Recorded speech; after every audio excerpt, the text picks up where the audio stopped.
caso del que puedo dar testimonio personal es el caso de El Salvador,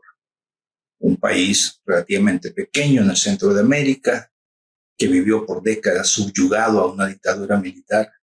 sangrienta, que anuló todas las libertades cívicas, que estableció un régimen de represión, de tortura, de exilio, de muerte a los opositores, y que se prolongó por casi 60 años. Esto nos llevó a una situación extremadamente grave donde se tuvo que incluso recurrir a la lucha armada para poder sacudirnos esa dictadura. En el año 1992 logramos un acuerdo político, una negociación para conseguir la paz, y a partir de esos acuerdos que se firmaron aquí en México, en el castillo de Chapultepec, se abrió para el país una etapa de democratización, una especie de refundación del Estado que no ocurría desde cuando se logró la independencia nacional, hace ya más de 200 años. Se planteó la desmilitarización de la sociedad, la plena vigencia de los derechos humanos, la vigencia de todas las libertades ciudadanas, se hicieron cambios constitucionales de gran calibre, y todo ello permitió que el país entrara en una nueva ruta. Por supuesto,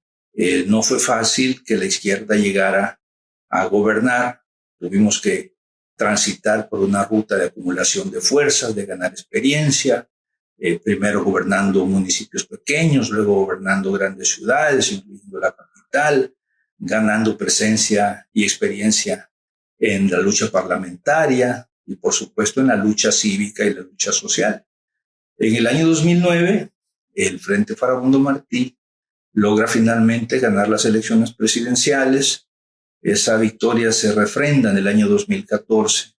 de manera pues que tuvimos 10 años para impulsar políticas que sin duda iban encaminadas a favorecer a los sectores más excluidos, más marginados de la sociedad salvadoreña. Estamos hablando de una sociedad que en el momento en que llegamos al gobierno, los índices de pobreza andaban alrededor del 42% de la población, donde la migración se había convertido en la principal válvula de escape para la presión social, y donde el neoliberalismo, al igual que en la mayoría de países de nuestra América Latina y el Caribe, pues había hecho estragos. La privatización de las empresas públicas, la reducción del tamaño del Estado, la disminución de los gastos sociales, el incremento de los impuestos regresivos que afectan fundamentalmente a los sectores asalariados y de menores ingresos, un país totalmente sometido a la política exterior de los Estados Unidos, que se embarcó incluso mandando tropas a Irak o prestándose a una serie de maniobras y de políticas de los Estados Unidos para desestabilizar gobiernos progresistas en la región. Llegó a tal punto el fanatismo neoliberal que eliminaron la moneda nacional y establecieron el dólar como la moneda única y de curso legal en el país. En esos 10 años de gobiernos de la izquierda, el país sin duda cambió su perfil en materia social, en materia democrática, en materia económica, en su proyección de política exterior. En materia social, sin duda, podemos afirmar que las políticas de nuestros gobiernos de izquierda llevaron a reducción de la pobreza en 10 años del 42 al 29% de la población,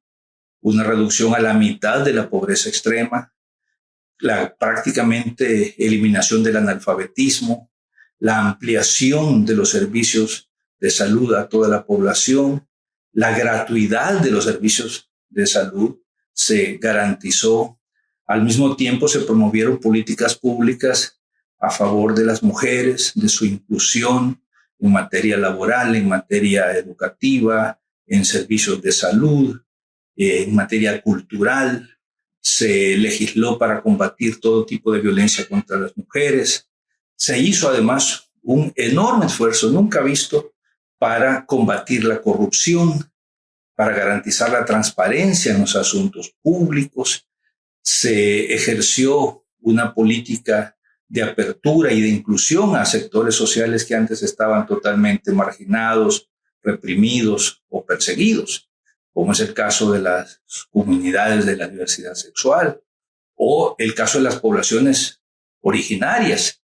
Llegamos hasta a reformar la Constitución para que el Estado reconociese la existencia de naciones originarias y su derecho a su identidad cultural, a su cosmovisión, a sus costumbres y tradiciones, etc. Fue una época de pleno respeto a las libertades ciudadanas, donde las garantías constitucionales y el respeto a los derechos humanos se convirtieron en la práctica cotidiana de los servidores públicos y de las instituciones del Estado. Claro, no fue fácil porque enfrentábamos por un lado a una derecha que se refugió fundamentalmente en el Poder Judicial para desde allí atacar y sabotear los esfuerzos de los gobiernos de la izquierda. Los Estados Unidos no renunciaron a que El Salvador se mantuviera dentro de su órbita en momentos en que nuestros gobiernos tomaron decisiones valientes, incluso algunas que desagradaron profundamente a los Estados Unidos, como es el caso de la normalización plena de relaciones con China continental, el acercamiento a los gobiernos de izquierda en la región, la participación con mucho entusiasmo en las nuevas iniciativas de integración. ¿Pero qué sucedió? Pues sucedió que desde la izquierda y desde el gobierno nos enfocamos en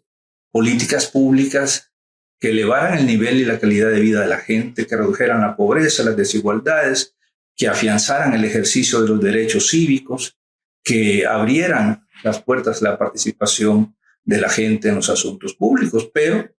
debo de reconocer que descuidamos un aspecto fundamental: el trabajo ideológico, el trabajo de concientización, hacer una verdadera revolución de conciencias en hombres y mujeres que les permita apropiarse de los procesos de cambio y que los lleve no solo a defender esos procesos, sino también a construir verdaderos poderes populares que le den soporte, que le den sustento a los proyectos de cambio. Mientras nos dedicábamos a hacer un buen gobierno, a erradicar la corrupción, a establecer la transparencia, la apertura como parte de una gestión de gobierno, la derecha no dejó de hacer su trabajo. Y lo hizo recurriendo a personajes aparentemente nuevos en la política, aparentemente con buenos deseos frente a la población de mejorar las condiciones de vida. Y sin duda que todo este andamiaje de recursos mediáticos, el uso intensivo de redes sociales, más técnicas de propaganda sumamente engañosas, pero cautivadoras para un electorado que pues había disfrutado por más de 10 años de las libertades públicas sin ninguna restricción, pues llevó a que la derecha retomara el gobierno, retomara el poder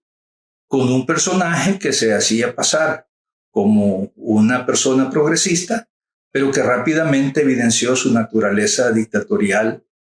y, diría yo, neofascista,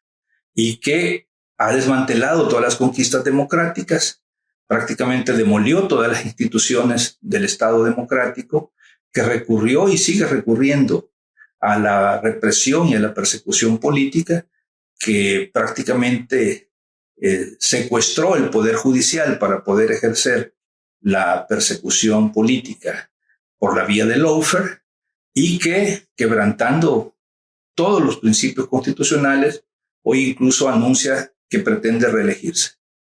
La lección que debemos de sacar y que nosotros extraemos de esta situación es que no basta con hacer buen gobierno, no basta con tener muy acertadas políticas públicas, que los programas sociales son importantes pero no suficientes, y que el trabajo ideológico y político y de organización popular y la creación y fortalecimiento de verdaderos poderes populares es lo que te permite, como proceso de cambios, tener sustentabilidad y sostenibilidad